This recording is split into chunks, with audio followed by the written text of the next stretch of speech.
hello everyone আজি মই বনাবলৈ লৈছো এটা টিফিন ৰেচিপি যেটো বহুত হেলদিও হয় আৰু টেস্টি আৰু বহুত ইয়াম্মি হয় আৰু এইটো ৰেচিপি মই আজি বনাম আটাৰে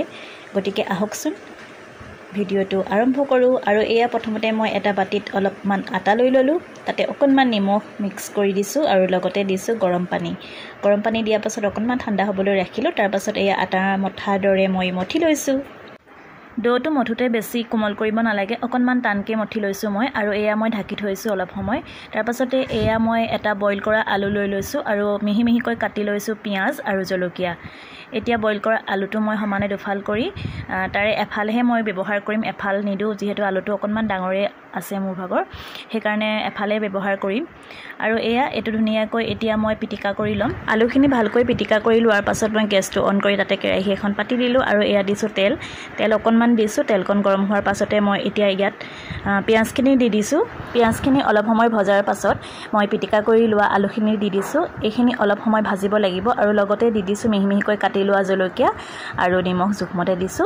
জলকীয়া নিমখ এই গুটেখিনি দি দিয়া পাছত অকমান সময় এইখিনি ভাজি লব লাগিব আলুখিনি মই 5 মিনিট মান সময় ভাজি ললো গেছটো একেবাৰে লো ফ্লেম কৰি তাৰ পাছতে এয়া মই এতিয়া ঠাণ্ডা হ'বৰ কাৰণে ৰাখি থৈছো আৰু এফালে আটাখিনি লৈ লৈছো আৰু এতিয়া এইখিনি আৰু অকনমান মঠি লৈছো মই এতিয়া সৰু সৰুকে এইদৰে লাৰু বনাই লৈছো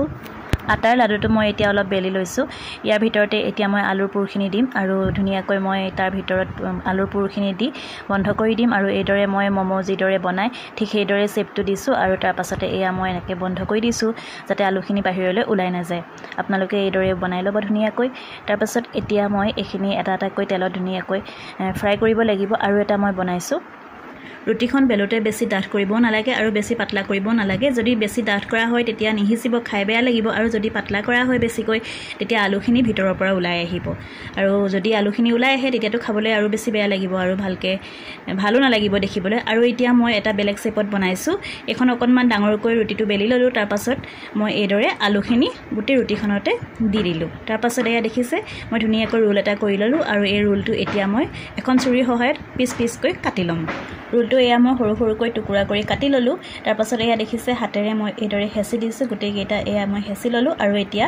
বনাই লওঁ বলক এতিয়া গেছত কেৰাহী এখন পাতি তেল অলপ গৰম কৰি ললো তাৰ পাছত এয়া এটা এটাকৈ মই ফ্ৰাই কৰি আছো একেবাৰে কম জুইত লাহে লাহে বনাই থাকিব লাগিব যদি আমি জুইটো বেছি কৰি দিয়া হয় তেতিয়া ৰঙচুৱা হ'ব কিন্তু ভিতৰৰ ফালটো নিহিচিব সেই কাৰণে একেবাৰে লো ফ্লেমতে আমি অকনমান সময় ভাজিব লাগিব মই এয়া হৈ গল তাৰ পাছতে এয়া আপোনালোকক যে দেখুৱাইছিলো বেলেগ এটা প্ৰসেছত এইখিনিৰ কাৰণে এয়া 3 চামুচ মান ময়দা মই বাটি এটাতে পানী অকনমান দি ঘোল এটা বনাই ললো তাৰ পাছত এয়া দেখিছে নহয় তাতে লেটিয়াই লৈছো তাৰ পাছত এয়া কেৰাহীত দি দিছো তেলত ময়দাৰ ঘোলটো এই কাৰণে বনোৱা হৈছে যেহেতু আমি এটো ৰোল কৰি কাটিছিলো আৰু বাহিৰৰ ফালৰ পৰা ভিতৰৰ পুৰখিনি ওলাই আছিল আৰু কেৰাহীত তেলত দি দিয়া লগে লগে পুৰখিনি ওলাই যাব সেই কাৰণে মই এইদৰে ময়দাত লেটিয়া একেটা এই ধৰণে ফ্ৰাই কৰিলো দুটা বেলেগ বেলেগ প্ৰসেছত বনাইছো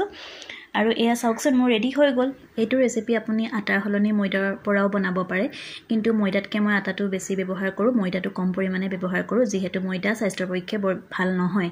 সেই কাৰণে আটা দিৰে বনালো আৰু ইয়াৰ ভিতৰৰ পুৰখিনি আপোনালোকে সবজিও দিব পাৰে যেনেকৈ ধৰক গাজৰ দিব পাৰে বন্ধাকবি দিব পাৰে এইবিলাক দিব পাৰে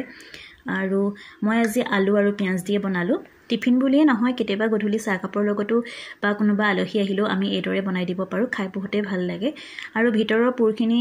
যদি আপোনালোকে আলু নাখায় বা আলু কম পৰিমাণে খায় তেতিয়া নিজৰ পছন্দ অনুসৰি সবজি দিব পাৰে নাইবা সয়াবিনো দিব পাৰে অলপ সময় ভাজি সয়াবিনো ইয়াৰ ভিতৰত পুৰ বনাই দিব পাৰে এতিয়া মই আপোনালোকক অকনমান ভিতৰৰ ভাগ দেখাইছো মাইনাক এৰুৱাবলৈ দিছো এয়া চাওকচোন ধুনীয়াকৈ আপোনালোকে এইদৰে বনাই খাব নিজৰ পছন্দৰ চাটনি নাইবা চচৰ লগত খাব পাৰিব বহুত ভাল লাগে খাই হসাই